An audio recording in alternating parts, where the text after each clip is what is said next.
Good morning, viewers. Welcome to Journals Research. So today we are going to start with our descriptive analysis or descriptive statistics. So today we are going to focus on our measure of center and our measure of spread. We already know our measure of center as in the mean, the median, the mode, and we always also have the measure of what spread too as well. That's our quartile, interquartile. So let's quickly start with our mean. So we already know, as been taught in class, if you have this kind of data set as 3, 4, 7, 8, 7, 5, and 11, and you want to find the mean of it, you say you sum all the values divided by the number of what data that we have. So we already have 7, so we sum all of them and divide by 7, and we get 6.428571. So basically this is what mean is talking about. So we already know the mean, how the values is centered around the center of the data. So basically that's what we. So this time we are going to use our empty class inbuilt data. So these are just inbuilt data. We view it to see how it is. You can see how it is. Yeah. Last time I told you every column and every row has a meaning, so it depends on the data you are using. So if you collect data, you are supposed to ask them of the meaning of each column or each variable in the data, so that you can know how to analyze the data for them. So I'll attach it so that I can call any column at random without me using the dollar symbol. So I just find the mean of what MPJ. So you just use mean, open brackets, the column that you want to find the mean of. So the mean is 20.09062. so I want to find the mean of all the columns, so I use the call mean to find the mean of all the columns of the data set. So you can see that of NPG, that of CYL, that of display, that of 8, that of HP, that of drafts, blah blah blah. So we use the call mean to find the mean of all the columns, and we use the row mean to also find the mean of all the rows as well. So you can see it's here. Also I find the mean of all the rows. So basically that's what the mean is, just finding the center of it. And you go to the median. Normally we say that the median is a middle number. In the SHS, primary school, they say that the median is the middle number as well. So we just find the median of MPJ. You can see it's 19.2. So if you want to find the median of all the columns, we use the call median. I just name it call median, but we use the apply function. So apply, you put in the syntax is the first one is supposed to be your data, and the margin is 2. That's operation of the what you call the column. Then the fun you can use the mode, the median, but this one we are dealing with the median, so we use fun is equal to median. So we just run it, and let's see what it is. So you can see the median of all the columns. We have the median of all the columns too as well. You can see that the VS and the AM are 00. It might be a character type. Maybe let's see how the data is. So the VS or the AM, you can see they are just 010101. The AM are just 010101. It might be a character, maybe the whether male or female, that's a sex, and they are just represented with 0 as what we call, or it might be a different thing depending on where you had the data from. So it's advisable you ask them the meaning of each variable and why they are represented with, just for analysis case. Yeah. So this time I'm just going to generate any normal data, then I'll see how I can plot the the data, and draw a line in the data for the mean line in the data and the median line in the data, just for graphical representation or to make it look nice.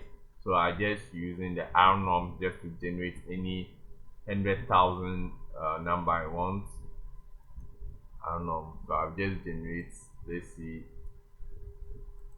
so you can see I'll just generate about 100,000 numbers that I want. So I'll go ahead to plot it.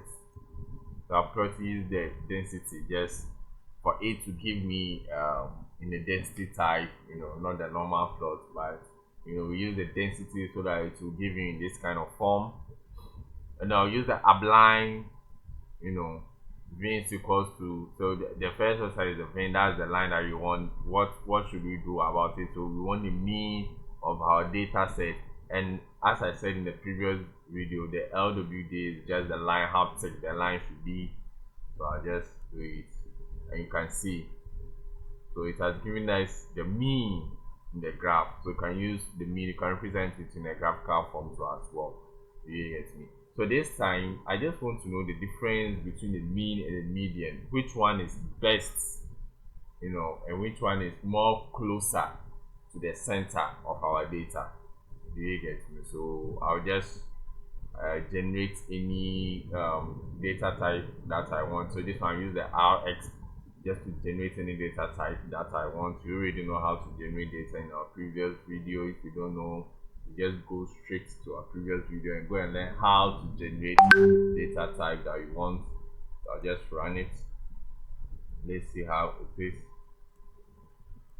So these are just random numbers that we have generated, and I'll plot it. So you can see how, so this just to the right, it's just a skewed data that I've generated. So I'll use the upline for the mean,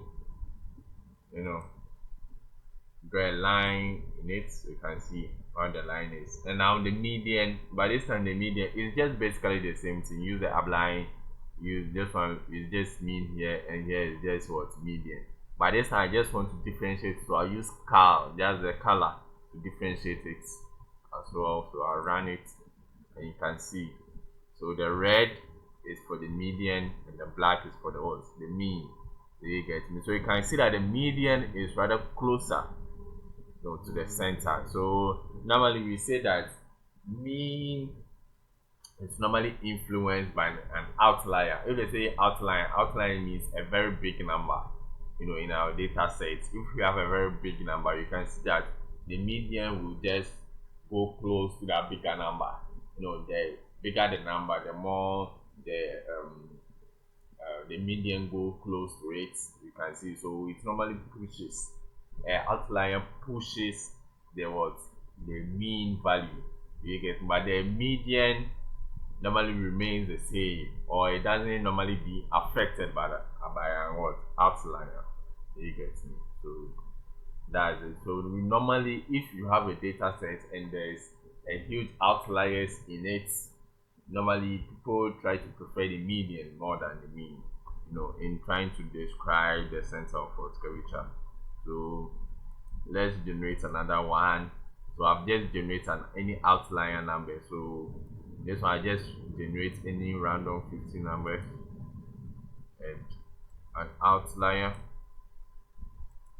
So I'll just generate any outlier. You can see that this one, the highest is just 0 to 1, but this time generate any outlier like 15. You can see that they are far from 0 point and 1.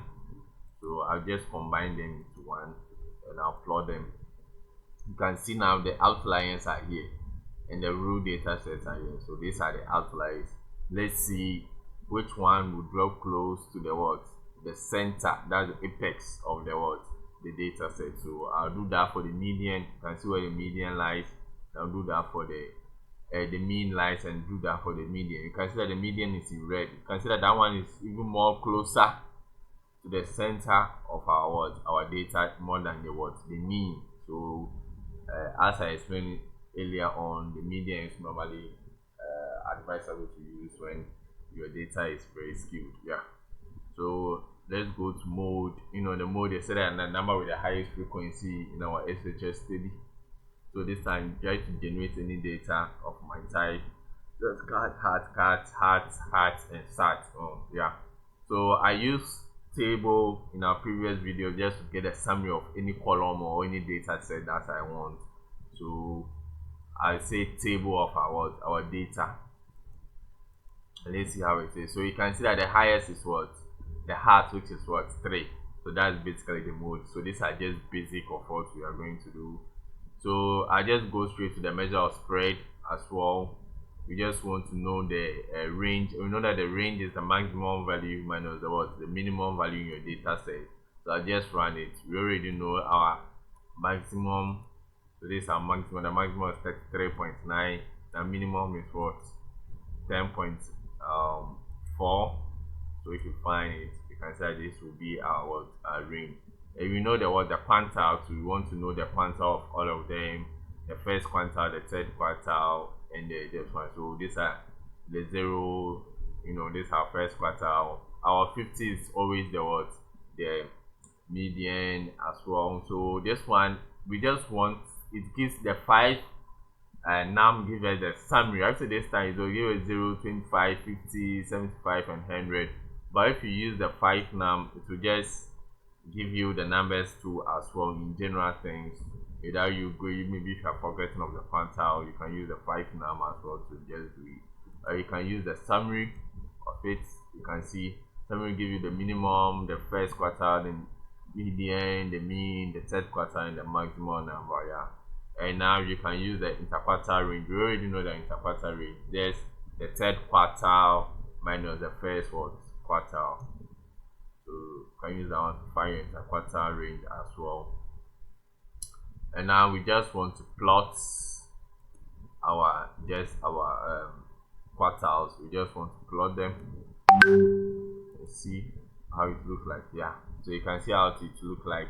So this one is just our median, maximum number, the minimum number, first quartile, the second quartile to and our third quartile as well. The second quartile is already the median. So basically that's what the median and this one is talking about. So you can now variance, we use var for the variance and just go straight to the point. And now standard deviation, we know the standard deviation is the square root of our data.